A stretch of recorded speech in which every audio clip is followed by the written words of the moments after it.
So So much. there we go. Thank you so much, everyone, for joining us today. My name is Rui. So yes, today we are presenting you with the second open webinar for the Cosmic Step open call. Okay, so basically this will focus a little bit about the project, on what the project is trying to achieve, the challenges, and ultimately the how to apply. Okay, how to apply to the open call and obviously the all the phases that you need to go through to actually participate in the program. Yes, so basically right now in the last webinar, there was a sort of understanding that we would present the challenges and then there would be the Q&A. Okay. This time we're going to change it a bit. Okay. So for every challenge, we have our partners here. They will present the challenges. Okay. And then we will invite you to actually write the questions in the Q&A or the chat. Okay. I will be sort of moderating it. So yes, please, every time you have a question about either the challenges or even the project itself or the how to apply phase, just write them in the chat or in the Q&A, and I will question the partner on that. Okay. So for now, let's start, and I will give the floor to I think Adrian in this case. Yes.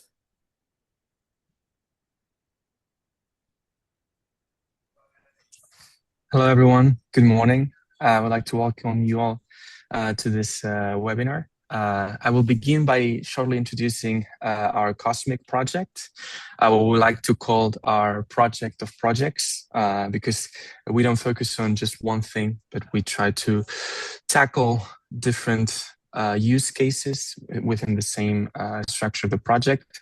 But in the end, it's just about us demonstrating how artificial intelligence and big data can really enhance and drive the energy problems that we have, and also always aligning ourselves with the goals of the European Green Deal. Next slide, please.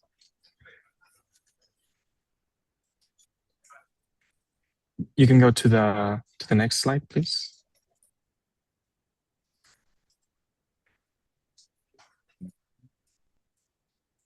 I think Almudena is frozen. Okay. 1 second. So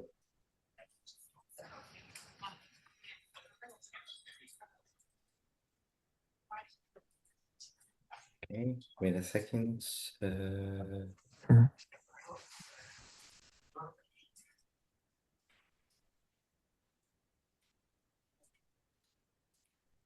Sorry, it seems there was a problem, right?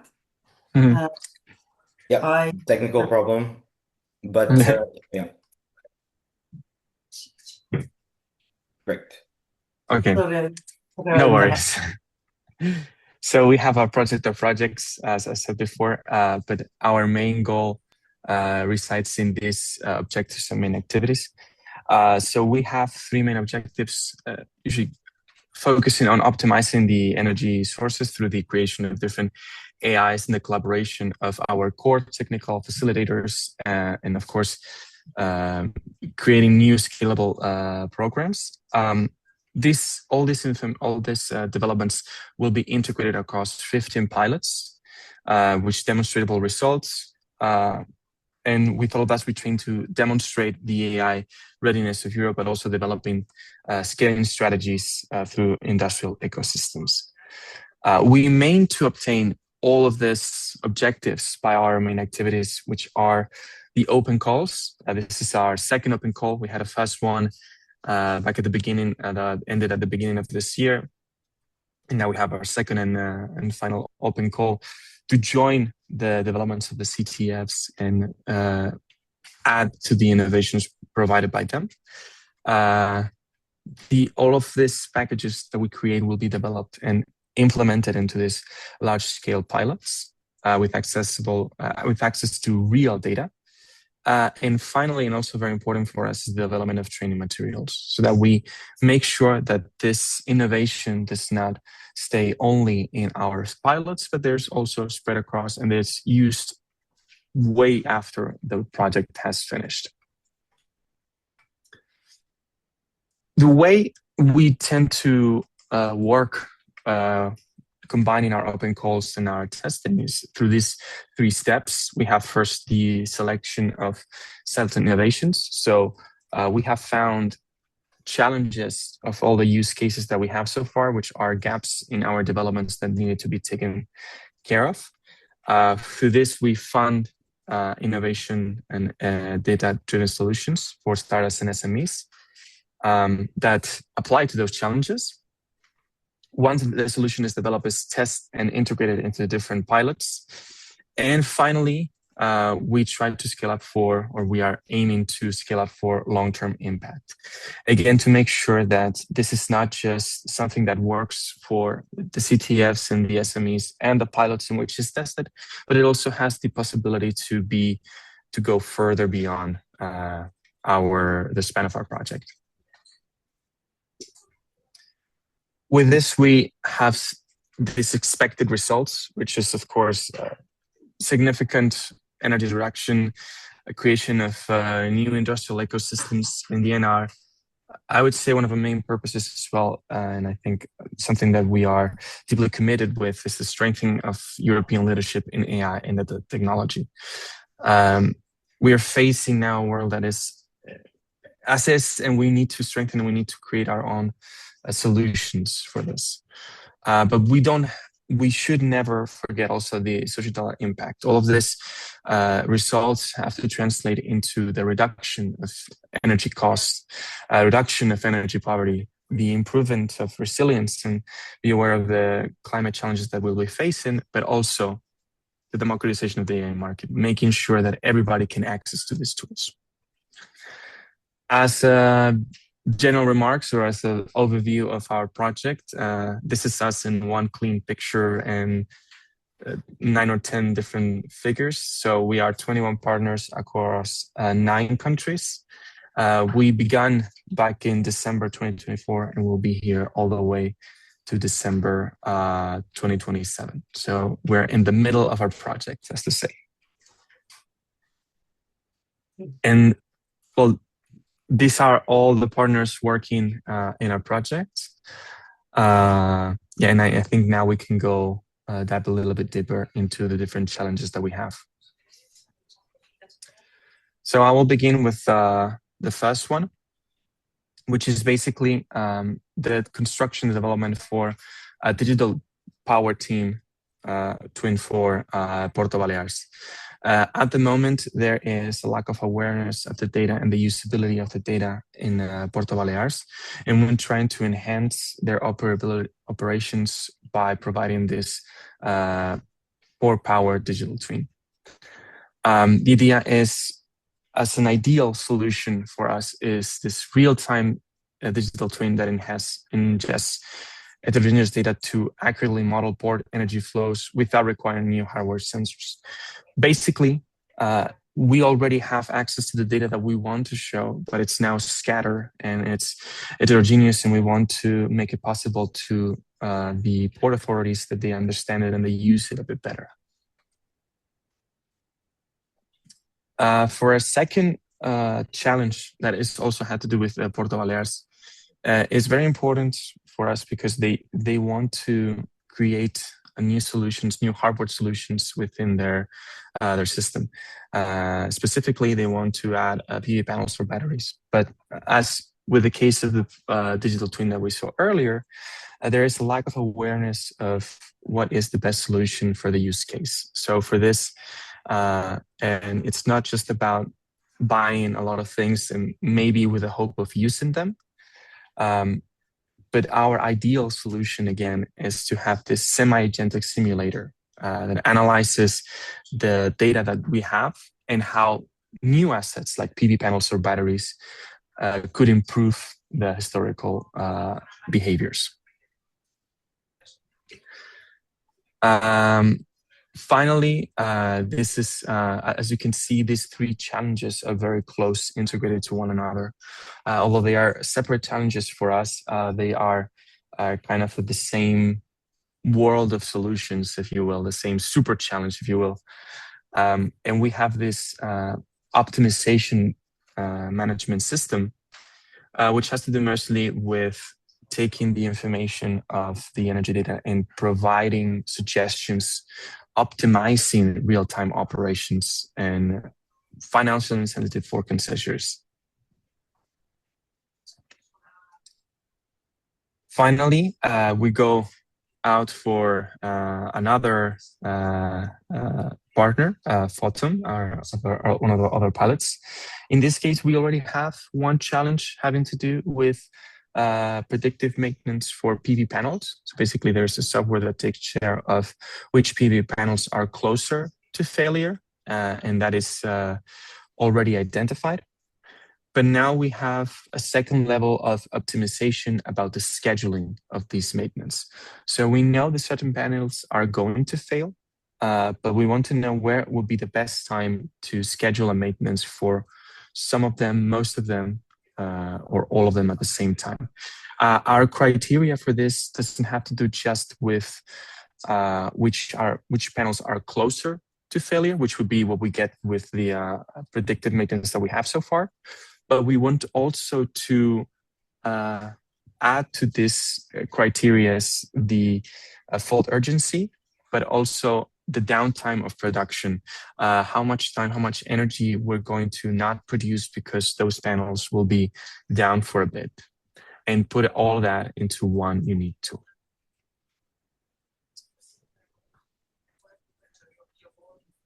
So yes, I think that those are all the challenges from Adrian's side. Do any of you guys have any questions regarding this? If so, please answer them in the chat. Okay. Okay, let's see in the chat as well. Okay, we have so from Ainara, we have some technical questions about the pilot before preparing a proposal. For instance, in challenge 32, how is the system expected to interface with GMAO? For example, via REST APIs. Regarding the objective of minimizing intervention costs, which parameters should be considered to estimate these costs? Also, would it be possible to contact the challenge responsibles directly to address these kinds of technical questions? Yeah, so for most of these questions, I think it's better to go through the email channels because they would be long answers, and I will have to get back to you on some of those with the help of the pilot themselves. But yeah, we have defined. They have a scheduling, or they have the information of how much for instance, how much the cost of the maintenance is. That way, we can add economical considerations into it, and also how much it costs not to produce energy and how much energy is expected. That is one of the things that we want to incorporate, this sort of like a forecasting tool in the short term for the panels. That would allow us to see which is the best time to produce the maintenance. A very dumb, if you will, example of this would be if you know it's going to rain tomorrow, it's going to have low production. It's a good time to do the maintenance, for instance, rather than a moment where the sun is shining, and of course the PV panels will be more affected. Again, this is a very, very simplification of the challenge. Yes, regarding would it be possible to contact the challenge responsibles? Unfortunately, you cannot contact them directly. However, what you can do is use the help desk. I am putting it right here. Oh, sorry, I'm sending it to need to send it to everyone. Apologies, I sent it to the hosts and panelists. But yes, there you go. Here you have the help desk, okay? The help desk email. You can also send it via Discord. I will share the Discord link later on. Does anybody else have any more questions regarding the challenges here? So, the challenges that were presented. If so, put your questions in the chat. Okay. We have about challenge 29 and challenge 28. We have for challenge 20 as well, but not for challenge 22, 23, and I think 32 Yeah, good. and 24. Maybe Yeah. we can continue. All right, so we can move on to Seaberg, and I think Bianca now is the one that is going to present this challenge. So Bianca, you have the floor now. Yes, thank you. So hi, everyone. My name is Bianca Weber. I'm a behavioral scientist at Portugal University. And together with my team, Dr. Selina Cosmic, I've got 3 challenges today. Happy for questions after each of them. And I'm starting with challenge 20. So the problem we are solving with challenge 20 is that energy providers across Europe keep launching flexibility services and thinking about dynamic tariffs, automated load shifting, demand response, and the uptake keeps disappointing them as well as us. And the honest answer is that we don't actually know why, because we've never done the consumer research that would tell us. And especially when it comes to vulnerable versus non-vulnerable households, trust, fairness perceptions, or the willingness to engage, we have almost no robust evidence case and base. So we are looking for SMEs that can build that evidence base. And concretely, you need to bring one of 2 things, either access or the capacity to collect a representative sample of at least 1,000 participants, or in this, we implemented new for the second open call is an innovative or well-validated approach using a synthetic sample. And we opened this route deliberately because we know that we have some excellent SMEs out there who don't run panels, but who do work on simulations, and both routes would qualify in this case. And what your methods would need to include is some kind of A/B testing or randomized controlled trial designs. In this case, descriptive surveys on their own won't qualify. Furthermore, the content would need to be multilingual, at minimum English, Spanish, and Portuguese, because these are the 3 pilots we are working with. AVRA, the social housing tenants, are in CV, Portugal Energy is a renewable energy community company members in Portugal. And as a deliberate secondary case, we have Fidelidade, which is an insurance company working with insurance clients, where we look at the flood risk perception and trust. And so the methodology would need to transfer across all these sectors and not just work in one.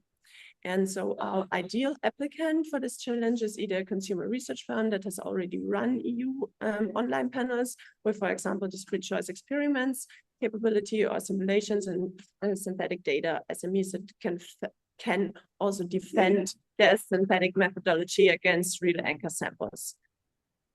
Yes, that would be from challenge 20. And then we're moving to challenge 21. I do have a question here. Should we do them now or after the 3 challenges? No, continue. You can continue presenting challenge 20, 21, and then the 31, I think, and then we could do it. We do the questions. No worries. Thank you. Perfect. Okay. And then challenge 21 is our public-facing challenge, and the problem here is what we have is the fundamental literacy is fundamentally about literacy. Integrating high shares of renewables into the grid requires household level flexibility and active consumer participations.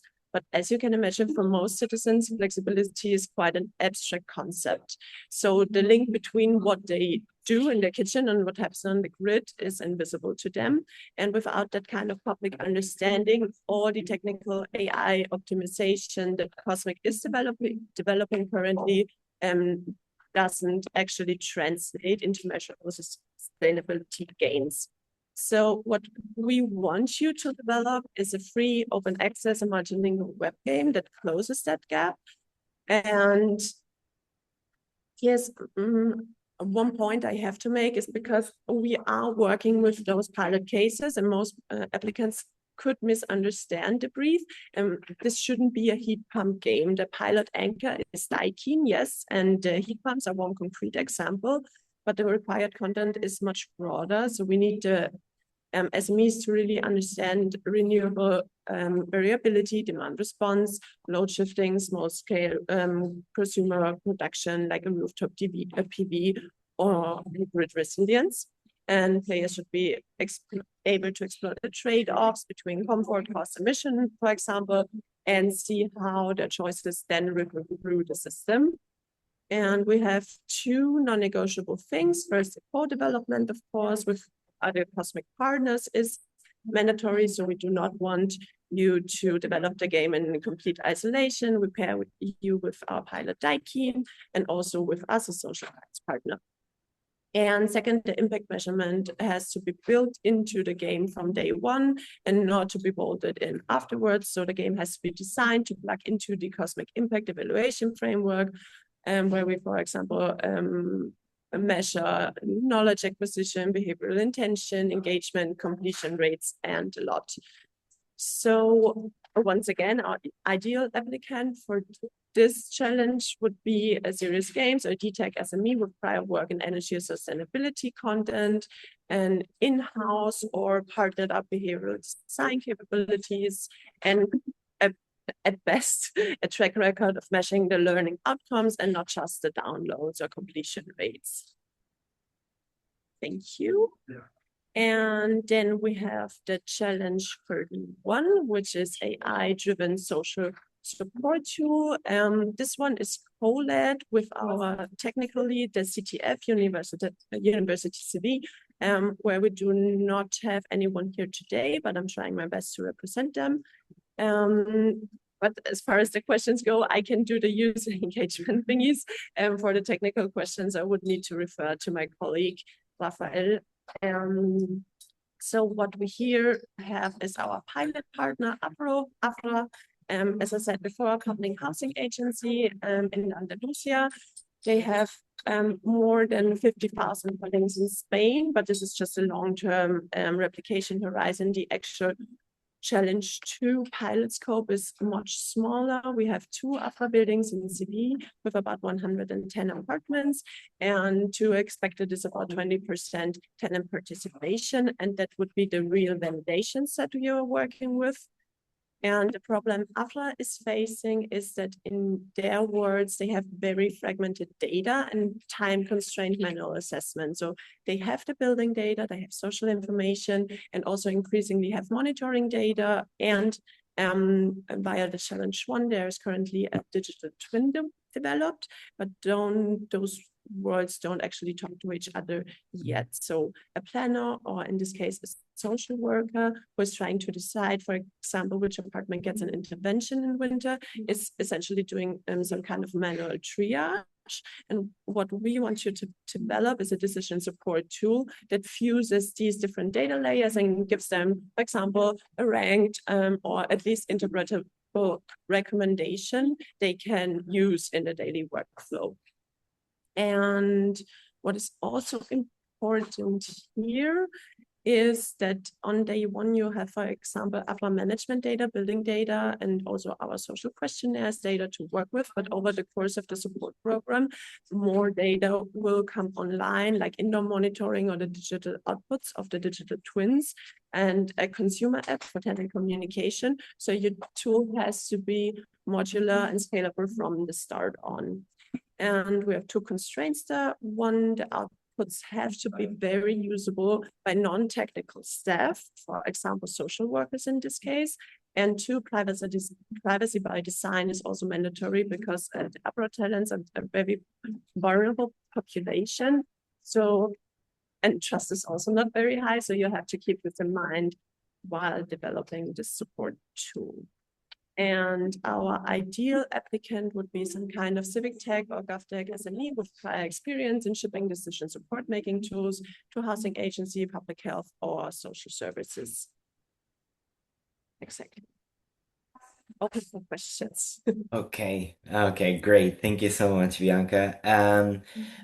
Just one quick heads up. I see that so I see some questions regarding challenge 29 and 28. We will address them when we get to those challenges. However, for questions regarding the applications, okay, and obviously like the solutions and itself, then I will explain a little bit better when it comes down to her part, okay? So now regarding a quick clarification, okay, on Edgar's part for challenge 20.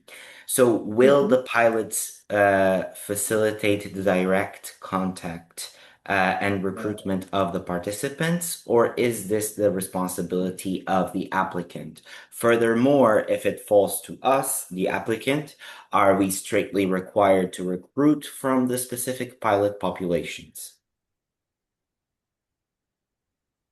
I'm trying to see the question so I can reread it. It's in the Q&A. It's in the Q&A, yeah.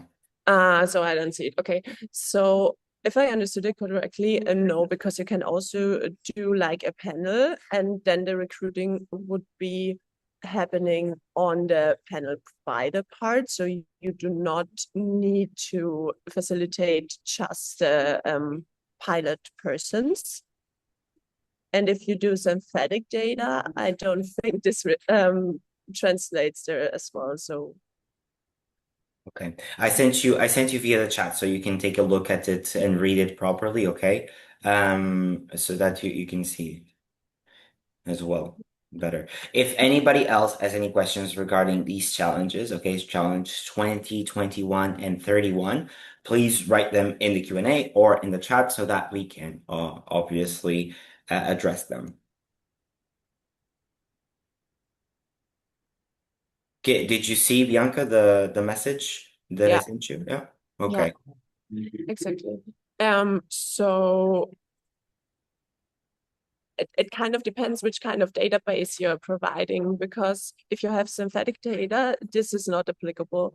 But if you're a panel provider, this is also not applicable, because then you are not working in direct context with the participants as well. And I don't think that just the data of the AFRA housing tenants will be sufficient to support challenge 20 enough. So I would see the recruitment of the participants or the direct contact rather as a top on than just the entire database there. Great. Thank you so much, Bianca. Also, just if you need more clarification, continue writing in the chat, okay? Obviously, we will continue answering questions even later on in the webinar. If you have any more like specific questions, and if you later down the after the webinar, if you still have questions, reach out via the support email, and we will send it to the University of Seaburg, and they will obviously answer. Now we have Cenero, and I think that's Kevin's part. Thank you so much, Yes. Bianca. Hello, everyone. So this challenge is the background with this challenge is that at Cenero we develop an optimization framework for multi-vector energy community, which allow companies, so real estate company like Thomas and Piron, which is the pilot here, to optimize their design of their real estate project, considering any kind of energy sources, of course, PV, district heating and cooling network here, hydrogen potentially in the future, etc. So it's working fine as it is, but there is some limitation we would like to remove with this challenge, is that we know that there are many GIS data available, and we want to leverage all this data to design better solution. So the idea is here we are looking for really an SME which is specialized in GeoAI or at least GIS data processing that will provide us a solution to leverage all these different data layer and feed the optimizer with this data so that we can find the optimal energy mixed. Here it's written actually DHE networks, but I think it can be much broader than this. When we say DHE network, we had in mind some data like geological data, land usage, cadastral, but cadastral we already use. All these different kind of data that we could use really to make better solution. Next slide, I guess.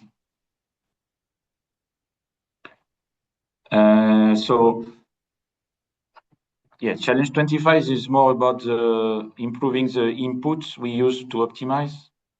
And then in this challenge, it's more to put something on top of the optimizer to really have some uncertainty quantification functionality so that instead of just simulating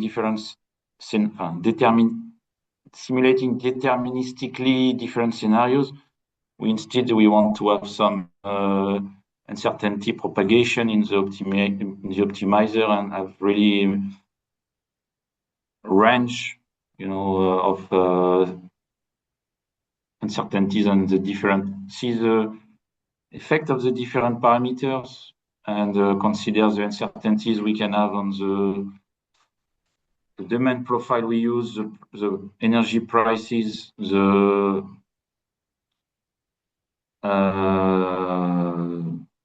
PV solar production, meteorological data, basically, etc. So again, to provide to a company like Thomas & Piron a tool which compare different energy mix scenarios and provide them the best solution with uncertainty ranges. Next slide. So the two previous challenges, they are related to a tool, system tools, so 0D, 1D modeling and optimization, really targeting the systems, energy systems. In this challenge, we are, for the same project, here we want to study also the environmental and the comfort impacts. And so the idea for this is we use CFD simulation, so 3D simulation of the wind flow, the energy balance, the temperature, etc. The problem with this kind of simulation is that they are very time-consuming, computationally intensive. So the idea here is to see how we can use AI to accelerate this kind of simulation so that we can do them much earlier in a much earlier design stage. So it's really, yes, we are looking for an SME which can provide a methodology or framework, directly some AI models, which will drastically accelerate the computational time of urban flow simulation. Next slide. Yes, okay. This challenge is related to the optimization framework for multi-vector energy community. When we design this kind of energy community, so there is some buildings we know which will be built, for which we have to have some kind of long-term long-term demand predictions. Why? Because company like Thomas & Piron, when they design the project, they are looking for capex, opex, and CO2 emission, etc., over a period of 60 years, for example. So the idea is that we need to have a way to have some demand profile for very long term, over very long terms. So here we are looking for an SME which would provide some AI models or methodology or framework here we are talking about 20 years actually, but to make profiles for energy demands. So it's not just heating demand, it's cooling demands. It's possibly also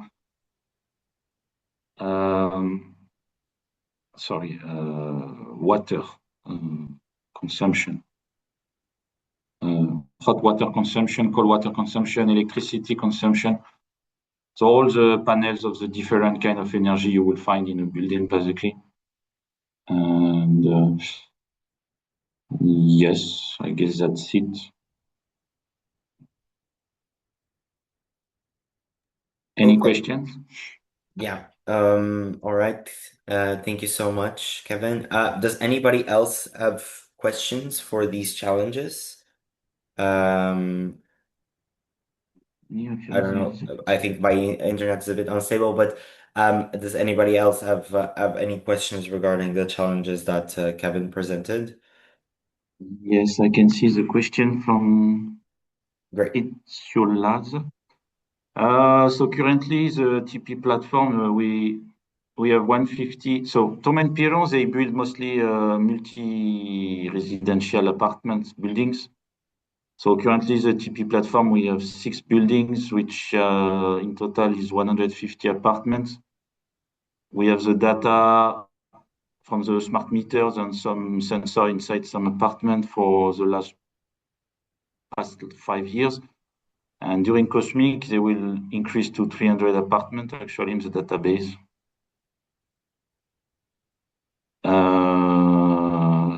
So variables, we have smart meters for electricity, heating, domestic hot water, cold water. And for some apartments, we have CO2 sensor and temperature. Unfortunately, what will be the input parameters?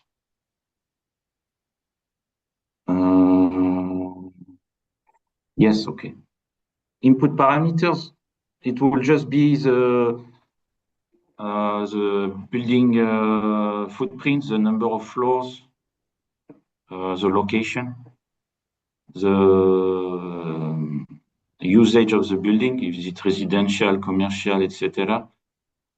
Normally, we can have if it's already existing building, we can have access to the construction date and potentially the EPDB label.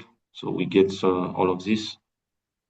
And the idea is to generate some long-term profiles.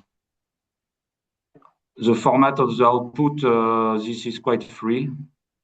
In the end, our tools, it use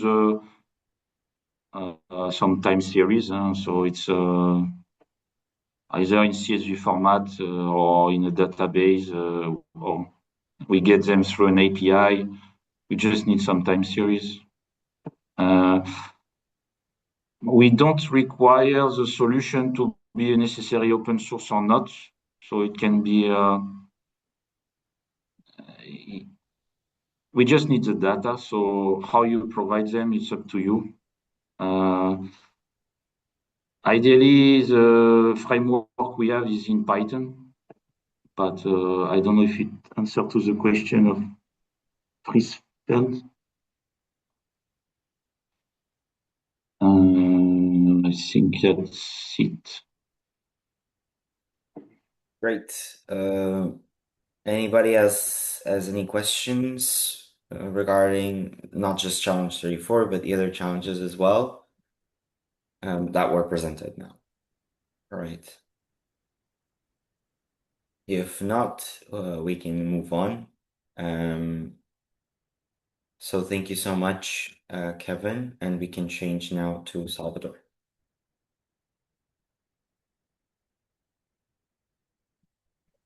Thank you. So hello everyone. Thank you, for joining us. From the side of Vinesktek, so I'll be presenting two challenges that we are promoting. So the first challenge is an LLM service for energy bill interpretation. So the pilot site in question is a set of social housing in Porto. And given the fact that we are dealing with social housing, we are dealing with some aging population and population with low digital literacy and low energy literacy.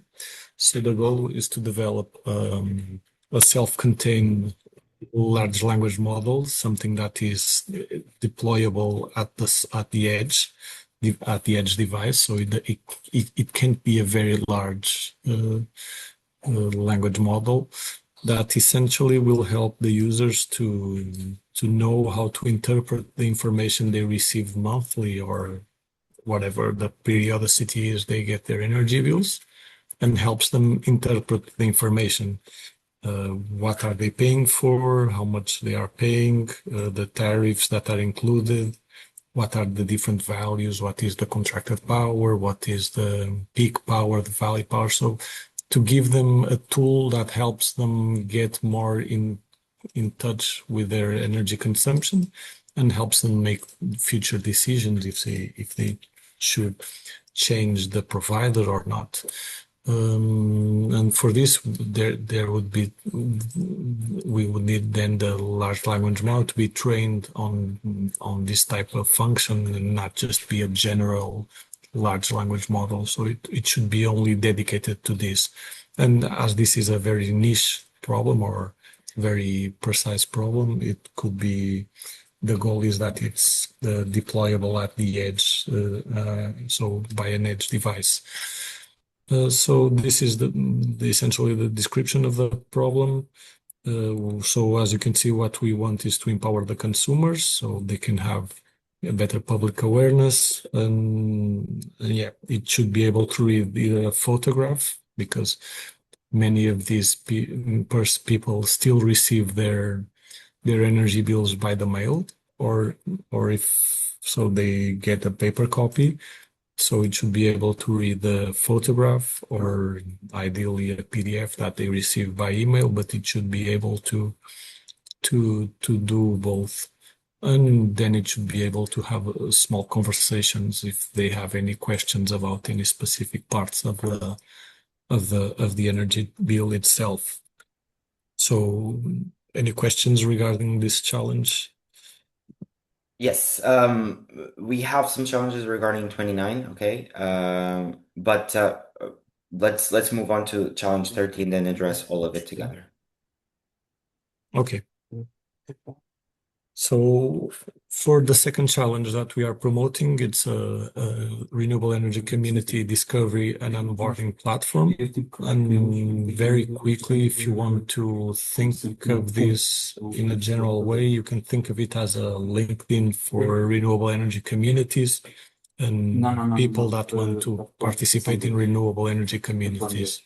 So the goal is to have a platform that based on different factors. So it would have three main players. The platform would be renewable energy communities, their members or people that want to be members of renewable energy communities, and renewable energy community manager entities.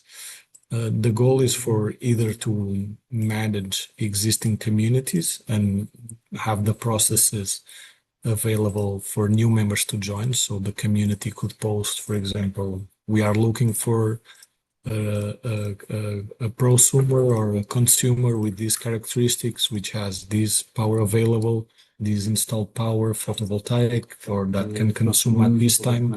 So it's essentially a LinkedIn for renewable energy communities. It should have some AI functions that allows users to be, so it would allow communities to find users with more ease, and would also help users find communities that suit their preferences. So if a user is looking for a community that prioritizes reducing CO2 emissions, disconnecting from the grid, injecting in the grid. So it should users should be able to be pointed towards the correct direction. And even a third functionality that we are looking also for and would use also machine learning and so on would be if there are a lot of individuals in a certain area that don't have a community, the platform itself should be able to recommend the creation of new communities. So based also, all of this has to be based on GIS systems as well. So it should take that into account. So yeah, essentially this is the second challenge. So the problem, as you can see, it's described here. All the information, the more direct information is here. But I think it's easier if you have any questions that I just answered them, and we have a little not a little discussion, but a little Q&A. Yes, so we have 3 questions specifically for challenge 29. So Almo, can you please put us in challenge 29 again? Change the slide back if you can. Yeah, so basically I sent you via email, Salvador, via chat, the questions, but basically question 1 is we are preparing an SME application for challenge 29, energy bill, LLM, and microservice. Our solution combines AI electricity bill interpretation with historical or smart meter data, monthly budget control, maximum demand analysis, and early warnings during the month. Is this direction aligned with the expected scope of challenge 29, or is the challenge limited only to reading and explaining electricity bills? These are all nice functionalities to have, of course. It is one possible direction, but the core would be the last part. The core would be to interpret, read it, and explain the energy bills. Of course, the added functionalities are always a plus if they are aligned with empowering the end user. What I would say is that if this is possible with a localized AI agent, so if this is edge deployable or locally deployable, no problem to add all these functionalities. What I am afraid is if it gets too heavy or too complex, too demanding to be deployed on the local devices. But yeah, more functionalities if they are aligned with the core of empowering the end user, perfect. But the main ones that we are looking for as a basis, as a minimal viable product would be read and explain the electricity bills. Great. So continuing on with challenge 29, what kind of integration or validation is expected? API microservice, web interface, dataset-based validation, integration with Cosmic/CTF platform, or a standalone demonstrator tested with pilot data? So ideally, an API microservice. We already have an application, an app that we are deploying in the pilot site. That it has other functionalities that are from the first open call, and the users will already be using that application.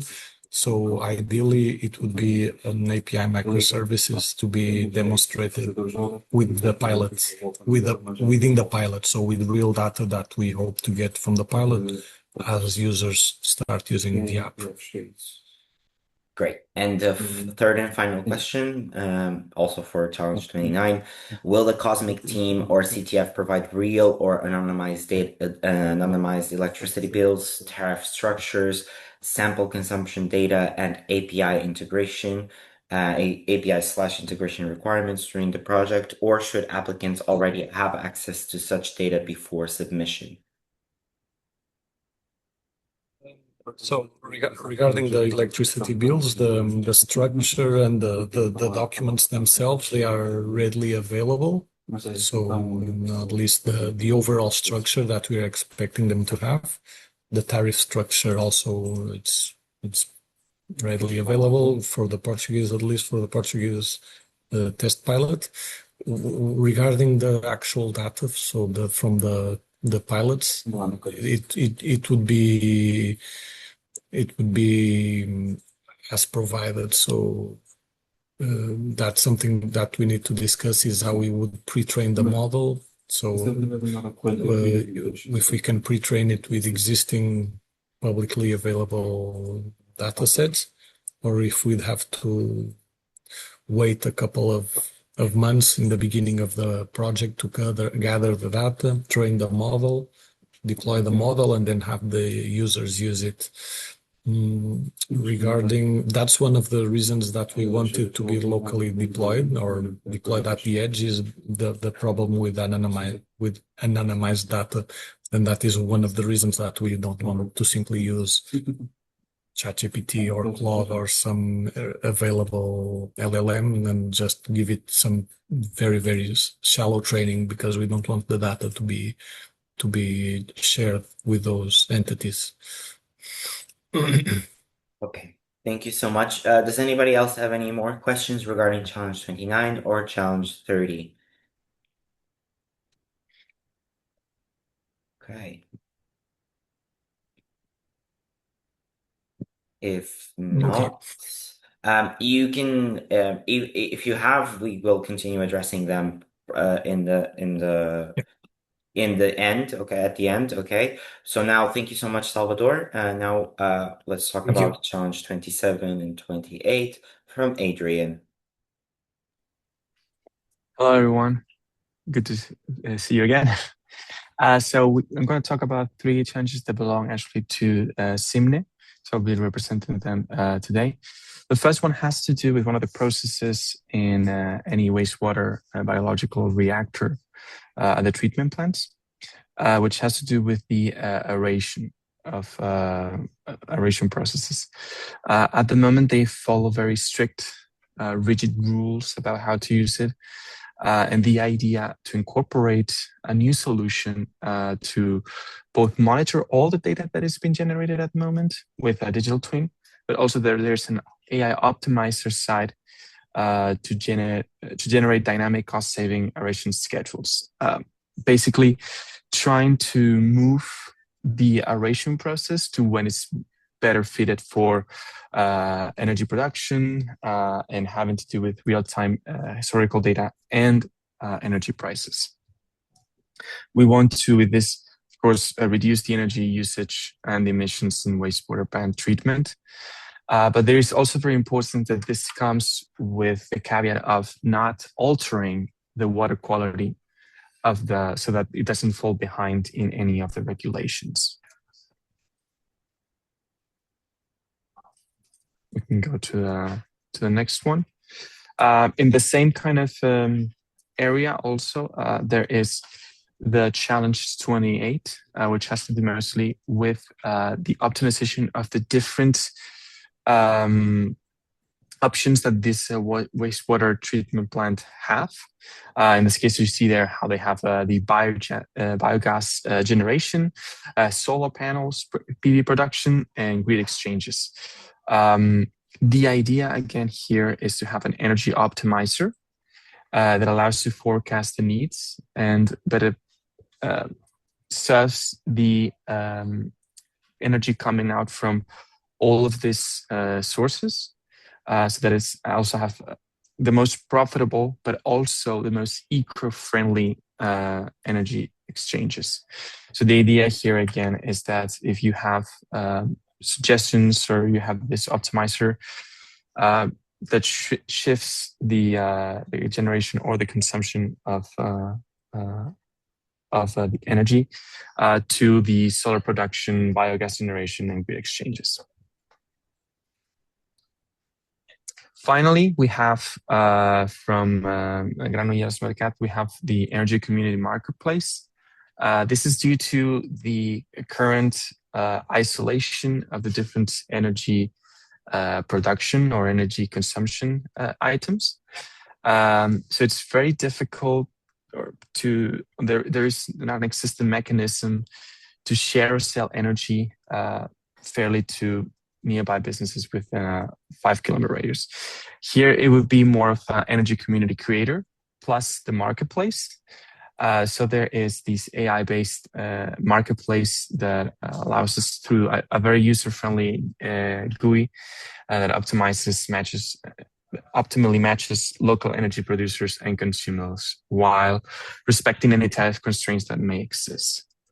So for us, it's just about allowing the community to really share and to benefit from energy excess or energy fallbacks. I think there were a couple of questions.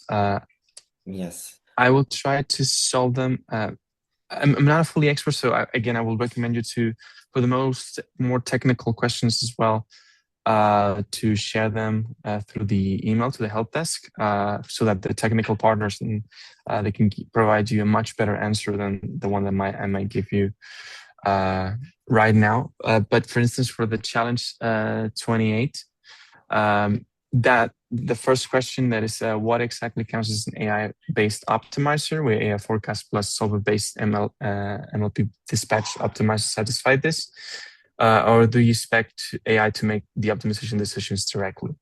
So the first one, I think it will fit nicely for us, as it is the more optimizer, the tool itself, and not the taking decisions side of things. Let me see through the chat. I thought I saw another one. Yes, so Norbert actually put in like 6 questions for this. So that's one, okay? And then you have the KPIs, okay? KPI thresholds are fixed, but several metric definitions seem underspecified. Forecast deviation does not state the error metric, aggregation method, computation time does not define horizon, time step, hardware, or number of scenarios, feasible solution rate does not define the test set, ultimately isn't clear. How will these be measured, basically? Okay, so this question, I think it's better for the help desk, because they fully charge of the metrics and they can provide you a much better answer. But for the time being, they are mostly close based on other metrics that we are incorporating of forecasting for other challenges. They're mostly based on the use case. So I think it will depend on the use case in which they will be applied. Great. Okay. And yes, If I may, if you don't mind, I had some answers related to challenge 28 on the open source requirements. In this case, in this challenge, this open source requirement is a strong requirement. It needs to be to the complete solution, and it needs to be working for free, let's say so, within the pilot and the platforms, because the idea is to integrate this functionality into the AI platform that the core technical facilitator, in this case, Time, is working with, right? Commercialization after working in a project is up to the beneficiary. I mean, as far as the code is released open source for the project, commercialization afterwards would be on you. And this is at least general feedback that I've got from the core technical facilitator. And in any case, Norbert, I will answer your email later on. Yeah, thank you. Sorry about the interruption. No problem. So let's continue with the questions. Now, Adrian, for the multi-objective optimization, do you expect one weighted recommendation operator frontier or scenario-based options? How does 2% optimally gap apply here? Let me see. Is this in the chat? Yes. There were a lot of questions regarding this. Yeah. I would not know how to answer this question either. Okay, so Sorry. Norbert, please send these question 2 and question 3 via the help desk. Okay, you have the help desk in the chat. Okay, and we will try to get more information on that. Regarding the other questions, Adrian, do you have any responses here that could be helpful? In the meantime, guys, answer everything. Ask everything you need. Okay. No, I believe because from the six, the last three ones, I think they were answered by Almudena as well. So I'm looking for the chat to see if there are any other questions. No, I don't. But I think that's it. Thank you so much, guys. If you have any more questions, please put them there, regardless of which challenge you are trying to question, okay? Send them in the chat or via the Q&A, and we will try to answer. Now I think it's Almudena's turn to explain a little bit how to apply to the open call. Yes, thank you. I'll be going over the criteria and what we're looking on the open call, but I'll be fast because I understand that for you, the most interesting is use of this webinar is to get to know very well the challenges, right? So, in a few words.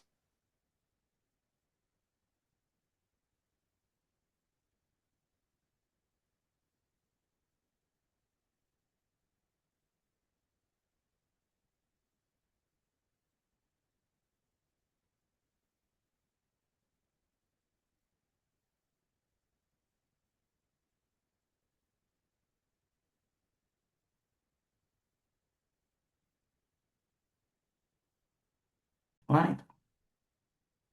What we're offering, we're offering funding, financial support up to 150,000. It's a lump sum, which means that we won't be requesting documents or voices or timesheets to prove the budget you invest in the project. But we will base instead in the progress the project does during the participation in COSME, right? So if you apply and are successful, your solution will be integrated into these platforms. You will get to take part in these large-scale pilots with companies leading their own sectors, and you will get the validation. So you will be sure that your solution works and works in relevant industry frameworks and ecosystems. Right. So this is the open call timeline. After the deadline, we have an evaluation process. Is quite extensive. We will see the phases later, but there's kind of first an eligibility check. Then we will check if it's in the scope of the project. Then we will have an expert evaluation, external, right? And then we will have a meeting of the selection committee in the project to appoint the proposals of the project that will be presented during the jury days, right? Which will take place in September, as you can see here. Of course, dates are indicative, right? Then there's a formal check of the companies that are selected, and then program is expected to start mid-October, right? So who are we searching for? We are researching for SMEs and startups. They need to be established in EU and European Union member states or associated countries to Horizon Europe. Be aware that for those that are for profit, companies for profit, we will only fund 70% of the budget, which means that they need to prove that they can cover for the 30% of the rest of the budget of the project. And which is very important is that you address one challenge, only one challenge per application. Even if you can send more applications, you can send up to 3 applications for 3 different challenges. But every application should address only one challenge, and it's very important that it's very well aligned with the needs, but with the problem that this challenge is addressing, and the needs of the pilot where needs to be validated. So who are we looking for? These are a few examples. So tech developers, AI providers, and data and Internet of Things experts, and green tech innovators. Be aware that we need individual applicants, so there's no consortia allowed, right? It's only one company applying. Subcontracting, and this is kind of a topic that is recurring in the questions in the help desk, is allowed, but is capped. I mean, subcontracting and contracting can only be minor, cannot affect to main core task in the solution development, and is capped to a 15%, if I'm correct. So, which activities are we funding? Of course, the solution development, the integration and facilitation within the platforms in the core technical facilitators and the pilots, and then the testing and validation in these ecosystems. And then in the end, what you will get is proof of concept projects that have been tested and validated in a real environment. So, as I said before, key requirements is to address just one specific challenge. There are technical guidelines documented in the open call information in OnePass platform. This document includes a very detailed description of a challenge, stating which is the problem they are trying to solve, which is the goal that they are trying to achieve, and any other requirements if you need to integrate with core technical facilitators, in which pilot will be solutions in this challenge tested. Any other requirement in specific detail will be in the challenge description. So please read carefully the challenge description you are addressing in the technical guidelines. For us, it's also very important that the application has a strong European dimension, meaning by that it can be applied in different cultural and language settings, as before highlighted by Sibur in their challenges. It should also be scalable in other regions of the European Union. This is what we mean by the European dimension of the project. And also that it will have measurable benefits, right, in the citizens, in the companies, and in the ecosystems that the proposal is addressing. As well, as you can see, our challenges are based in key applications of the objectives in the Green Deal initiative of the European Union. So for us, it's important that the solution is climate neutral and supports the digital transition. And then this last requirement, we are expecting an initial TRL for applications from TRL 3 to 5, meaning by this that at least the solution you're going to propose has some kind of experimental proof of concept. And by the end of the participation in the project, if the solution is selected, should reach 6 or 7 TRL 6 or 7, right? For those selected, they will be invited to join the 10-month support program. Is divided in these 4 phases. The first one is for planning. The individual mentoring plan is a kind of an agreement you reach with the mentors on which will be your journey through the support program. The solution development is 3 months long. It's the phase where you develop the solutions that will be developed for the challenge. Then it will be integrated in the pilot and validated there. And finally, we will have 3 last months for business support to help you understand how is best route or which is the best route for your exploitation plan, right?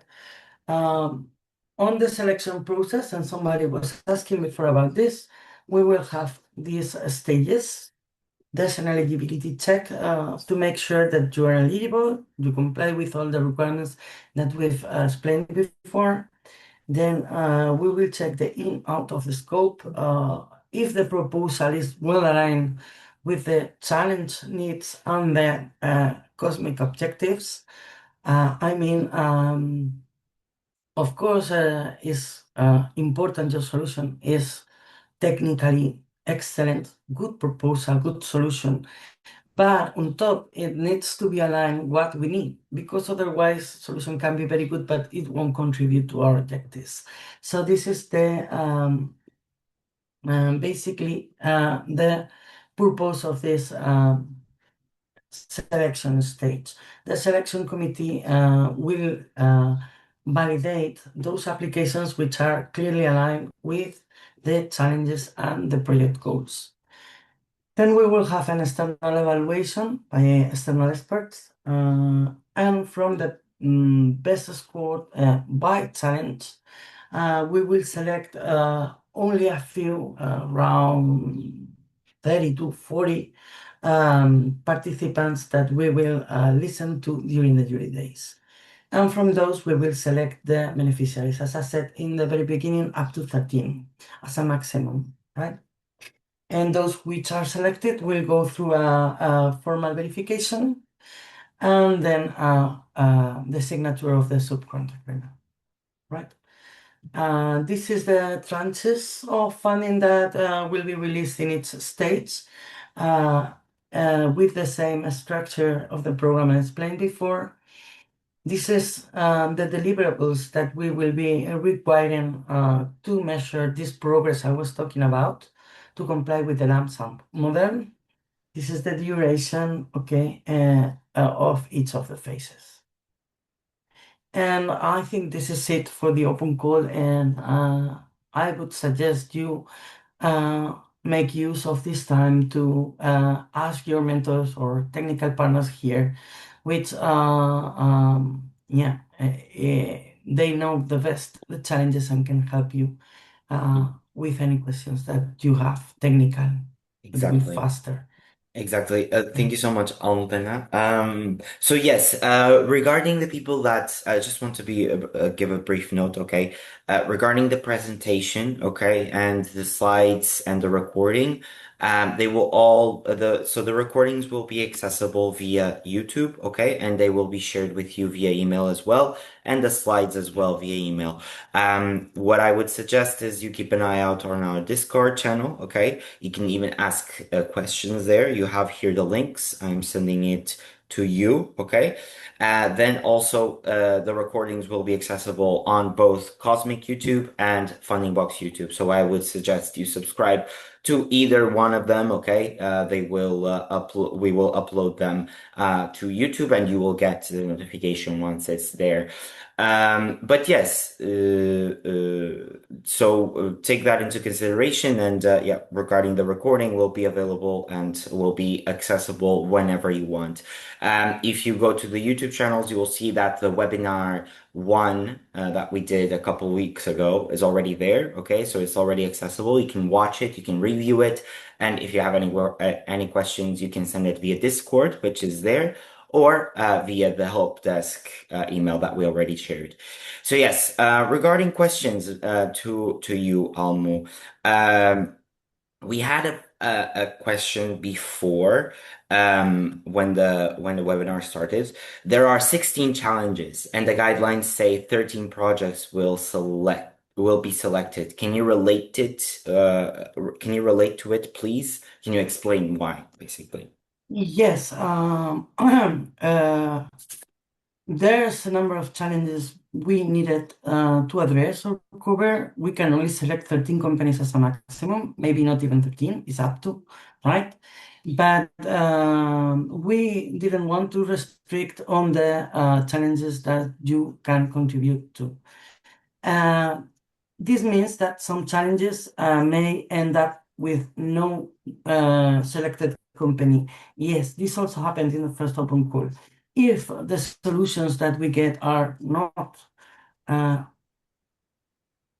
aligned with what we were expecting, we may not select any solution. Great. Thank you so much. So, Ivan has asked two questions. So, if our solution can address multiple challenges, do we need to choose one main challenge, or can we mention several in our proposal? And do you favor extensions of existing mature products for SMEs, or do you rather support solutions sitting entirely at lower TRL? So, please, one challenge per application. If you select more than one challenge in your application, it will be excluded. It will be not eligible. You can do more than one application if you apply for different challenges. So maybe you can use different applications to address different functionalities your solution is covering. But only one challenge per application, because otherwise it will not be eligible. Okay, and about the lower TRL or upper TRL, this will depend on challenge. I mean, for us, what is important is not the readiness of the solution itself, is that it will cover all the needs of the challenge. I mean, if you're covering a lot of functionalities, or probably the solution needs to be more mature than if you're just doing a microservice. In any case, for us, what will be important is not how much your solution covers, sino how well it covers the needs of the challenge. In general terms, I mean, you technical partners are here if you want to add anything at some point.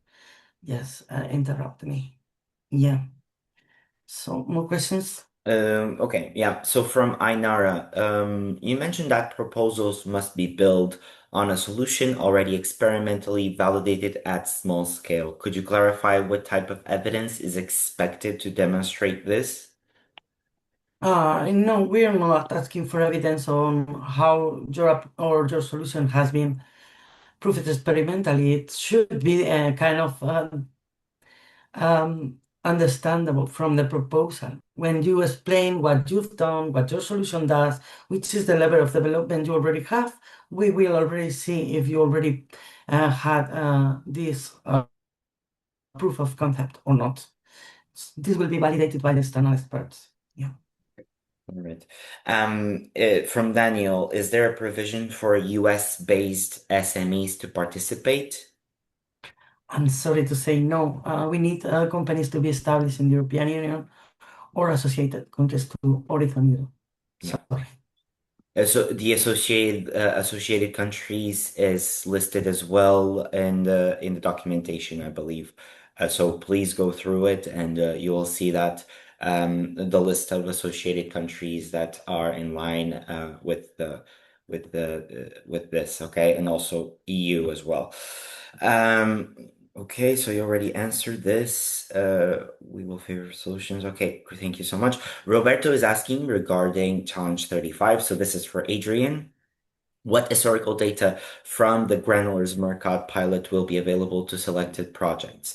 Consumption, PV generation, and tariff data. At what granularity and time span? And will the necessary member consent already be in place at the start of the project, or is securing it part of the project scope? So Sorry, Adrian, yeah. yeah. So I believe all of this data will be available, as it's also being used for other challenges as well. I'm not sure about the granularity or time span. That I would relay this question back to the help desk so that the challenge owner can more specifically answer you this. And the same goes for the necessary member consent already in place. I believe this might be the case, but I will still check this with the challenge owner. Very well. Thank you so much, Adrian. Yes, please, if obviously you can send that obviously to follow up via email, via the help desk, that would be great, so we can follow up on that. So Rui is asking, for budgeting purposes, could you clarify how the 30% self-financing requirement should be demonstrated by SMEs during the evaluation and formal check phases? Almu, I think this is for you. Oh, okay. We're not asking for a proof during the application stage. How can you cover this 30% of self-financing? It can be any source of income that the company has, operative income, or if you have investment, or you are maybe contributing with your workforce time or the use of your infrastructure. So whenever you do the budget, it means like maybe if you have or you are having a budget of 100 to say uh, um, in staff effort, then you have uh, 30 of those hours that won't be covered by the project. That's simple. So this 30%, you need to explain how you plan to cover, but we won't ask for formal proof that you will cover it that way, at least at the proposal stage, right? Thank you so much. Any more questions from your side? Okay, see here. Welcome. So yes, again, if you have any questions regarding the recording, please do subscribe to the Cosmic YouTube or the Cosmic Funding Box YouTube, okay? You will be notified once the publication is out. You can review the recording of the first webinar. It's already there. And you can also join the Discord channel for any questions you might have. The developers are there. Almu is also there. They can obviously answer any questions that you might have. Also follow us on LinkedIn, which is great. Please do so. And yeah, and also if you have more technical questions, we do encourage you to send an email rather than write on Discord, okay? More technical questions are better on email so that we can have like a follow through, a more careful follow through rather than on Discord, okay? Yeah. Are there any more questions regarding any of the challenges that you have seen throughout this webinar or even application?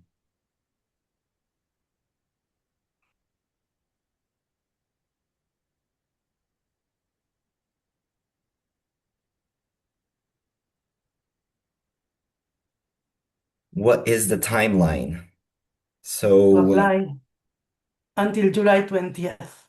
You can apply until July 20th, mhm, 5 o'clock Central European Sound Time. okay, okay, yeah, that is the goal, yeah.